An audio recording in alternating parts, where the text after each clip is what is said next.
Hey guys, this is Justin. So it is now Thursday, November 10th, and I'm gonna go see Black Panther Wakanda Forever at Garden State Plaza in Paramus, New Jersey. So before this review starts, I'm going to give a little background context to this movie. Black Panther Wakanda Forever is directed by Ryan Coogler, and the cast includes Angela Bassett, Letitia Wright, Lupita Nyong'o, Dana Guerrera, Tenoch Huerta, Winston Duke, and Martin Freeman. And this is the 30th edition in the Marvel Cinematic Universe. And because of the unfortunate passing of Chadwick Boseman, who played T'Challa in the previous Black Panther movie and the Avengers movies that followed, and also Captain America Civil War. I almost forgot about that. They had to work this sequel in a way that would both honor him, but also acknowledge his absence within the movie. And I wanted to wear my Black Panther t-shirt that I got a few years ago, just for this occasion. So, I'm not really sure what to expect from this, but I hope that it turns out well and that they can really honor Chadwick Boseman's legacy. With all that being said, I'm gonna go head to the theater and go watch it.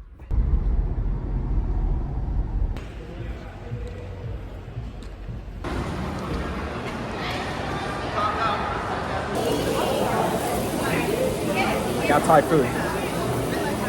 Probably isn't the best choice before the movie, but you know, I'm doing it anyway. 3 hours later. Can you move it along? I'm all out of time cards. Alright, so the movie's over now. I've got a lot of thoughts on my mind, and I'm gonna wait until I get into the car to say all of it. Alright, so where to start with this? And full disclosure now, I will be spoiling the plot, so if you haven't seen it yet, I suggest you go watch it. Although this video is coming out on the day that it's releasing, so results may vary.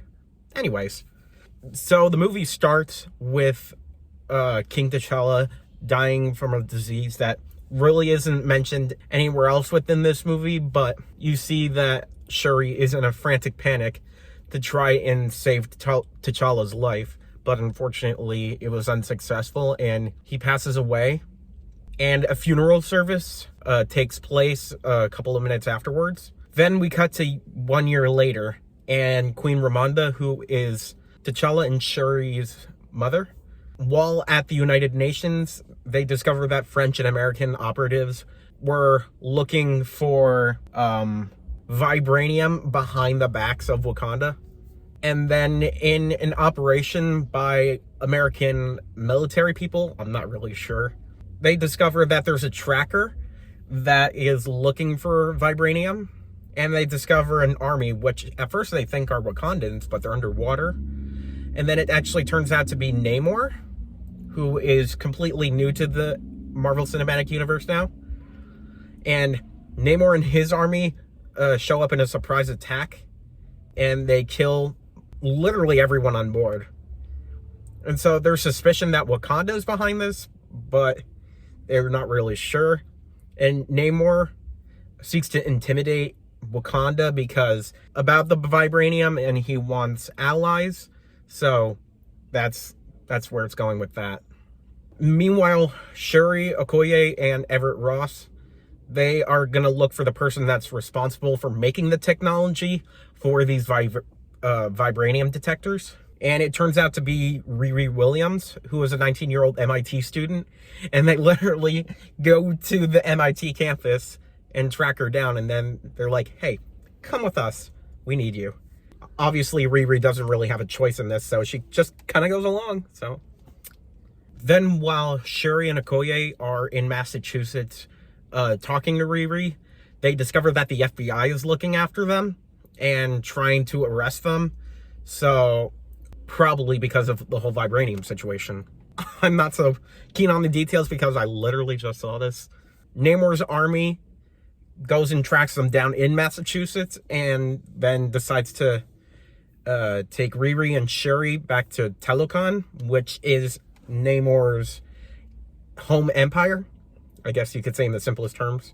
And while this is happening, Okoye comes back to Wakanda to tell Queen Ramonda about the disappearance of Shuri, Ramonda is not the happiest about it, and she's really upset because she doesn't want to lose anybody else in her family after King T'Chaka in Civil War, and then King T'Challa earlier in this movie.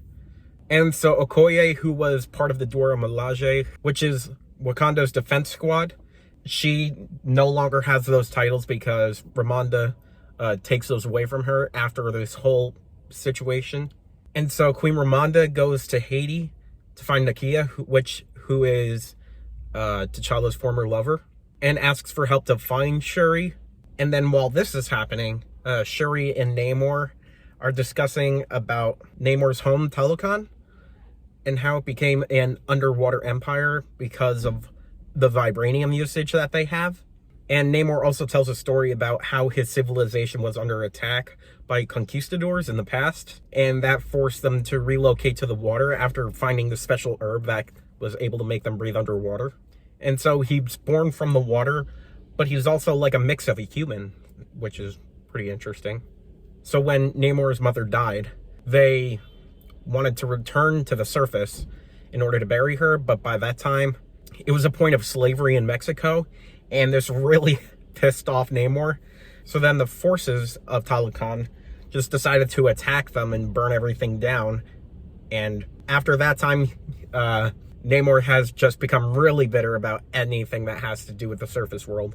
And so Namor wants to form an alliance with Wakanda and Talokan so they can just fight back against all the forces that want to see them fall apart.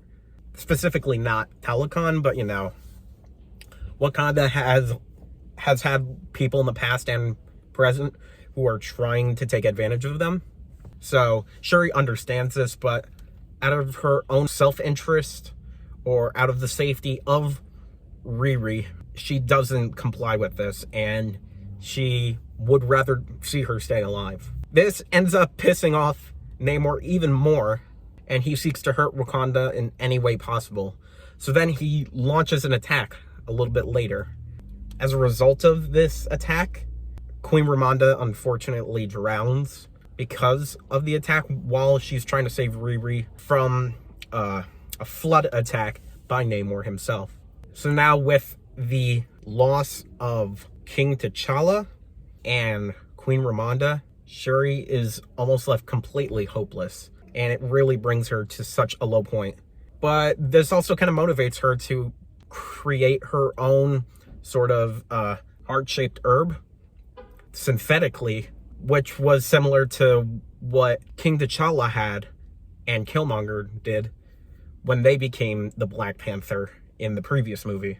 From making this herb, she goes into the ancestral plane just like T'Challa did.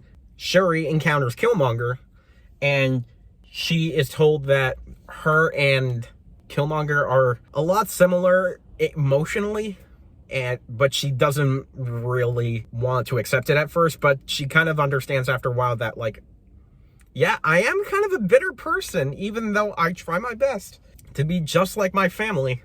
So then, after returning back into the physical world, she goes to the Jabari, who are up in the mountains. Everybody else is there because they were seeking asylum within the mountains, while everything else was in danger. And she speaks to M'Baku, who is the Jabari tribe frontman. I can't think of the word. Oh, small security. She goes to M'Baku on advice of what to do in this type of situation because the people that she trusted most are unfortunately gone. He suggests trying to deal with it peacefully, but by this point she's so filled with rage that she just wants to kill Namor because of all the crap that he's put upon her, and also decides to counteract with the Wakandan army on Namor's army. So the Wakandan army sets up a trap, and they use this giant arc-like flotation thing in order to find a proper way to attack the Talokan army, who is still coming for them. This is used as a distraction, so then Shuri can take Namor away from anything water-related, and she'll hopefully have the upper hand. She's determined to kill him, and almost succeeds, but when that moment, she's determined to kill him, but when the moment's about to arrive and she thinks she's going to succeed, she just has this split second where she's like, perfect timing, where she doesn't want to follow through with it because despite her being similar emotionally to Killmonger, she wants to be noble like her brother and all of her family members who came before her. Even if they were flawed people, they tried their best to work through those circumstances and try to be the noblest that they could be. She has this realization and then instead burns his back after going like this, Wakanda forever, and then his back just burns up. He's on the ground. She's still up, I think.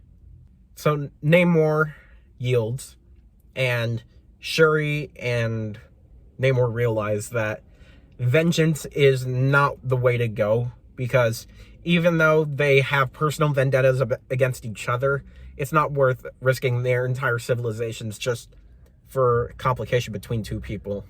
The battle ends, all is well, and Riri's returned to Boston in order to go back to school.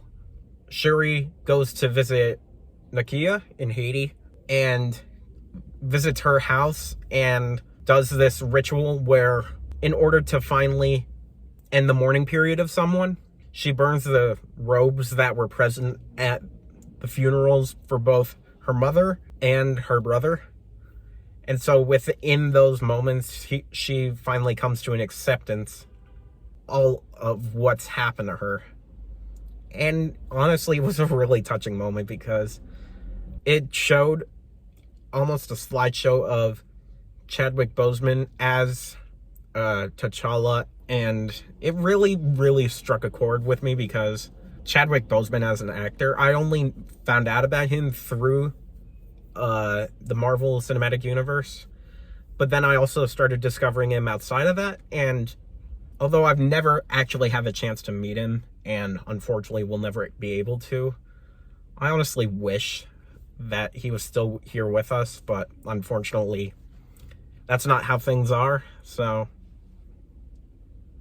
I'm glad of what he left behind, but at the same time I still miss him very much. It's interesting too because with people that you honestly haven't met face to face, you still feel this emotional attachment to them that even though when they're gone and you hardly knew them, they still kind of resonate with you in a way. So I'm glad to see that his legacy will still live on, even though he is no longer with us, like I said before. And those were pretty much the emotions that I was feeling during this. It's funny that I mentioned mourning and the acceptance of the death of somebody. It segues into this next point that I want to talk about. The thematic feel for this movie. When it comes to experiencing death from someone who's been really close to you, you can go in any sort of direction as far as how you want to process that. You can break completely down and just kind of become non-functioning for the rest of your life. You can experience it and grow bitter as a person because you're like, oh, this world's taken everything from me. Oh, I hate it so much. Screw the world.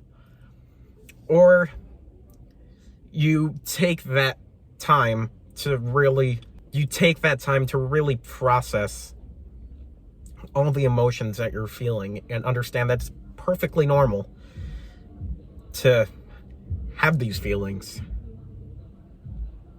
And so, well, most of the characters in this had to mourn in some way from something that once was that they wish they could hold on to for longer, and then it's just gone.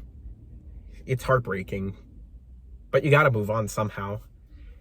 It's hard, but you gotta do it in some fashion, one way or another.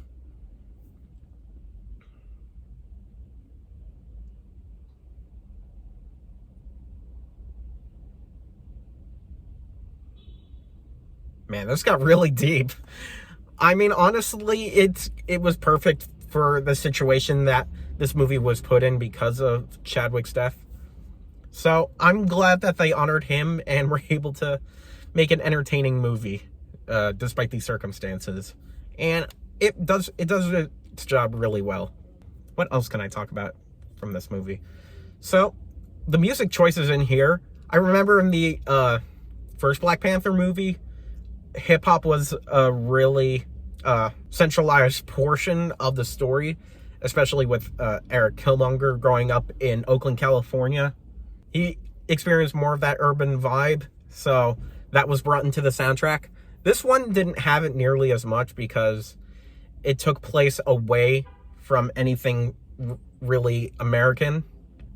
So this had a lot more Latin American, pre-colonialization Mexican culture, and also those heavy African influences too that were very much present throughout the first Black Panther movie and with T'Challa's introduction in Captain America Civil War. This movie was a little bit different than other Marvel Cinematic Universe movies, where it didn't really have anything that just kind of jumped out at you. And it wasn't for, like, fans to, like, point and go, oh, look, I know that person. With the circumstances of this movie, it just didn't really feel appropriate. I guess the closest that you could say to that is probably Martin Freeman as Everett Ross, because he wasn't really present with the rest of the cast, but he was still there, and I kind of consider it almost like a cameo. I did like the little comedic moments that were sprinkled throughout, because honestly, laughter is the best medicine. With all that being said, I'd like to give this movie an 8 or 9 out of 10 confidently. Something a little bit more finalized. 9 out of 10. Because this tackled some really important emotional concepts that are great to keep in mind for those situations where you feel like all is lost and you don't know what to do, and you're considering hatred instead of love. It worked very well for all of that. I'm still trying to collect myself emotionally after watching that. This was a really nice addition to the MCU and had a different feel than a lot of the things that came before it because of the circumstances.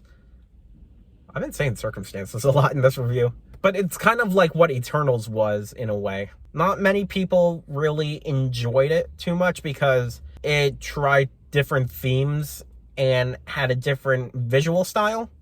For the situation it works. And I don't mean that in a negative way whatsoever. That's all I've got. So I would like to thank you for watching this review. I'll be sure to do more stuff like this come 2023, because I believe this is the last review for this year. I believe maybe the next one will be Ant-Man and the Wasp: Quantumania when that releases, or whatever other types of movies pique my interest and I really want to make a review out of them, because I've only seemed to do those big budget blockbusters so far. I need to diversify my platform a little, you know. So yeah, thanks for watching, and if you want to see more stuff, check my socials anywhere you can, and keep watching. I need the viewership. Anyways, I'd like to thank you for watching this video.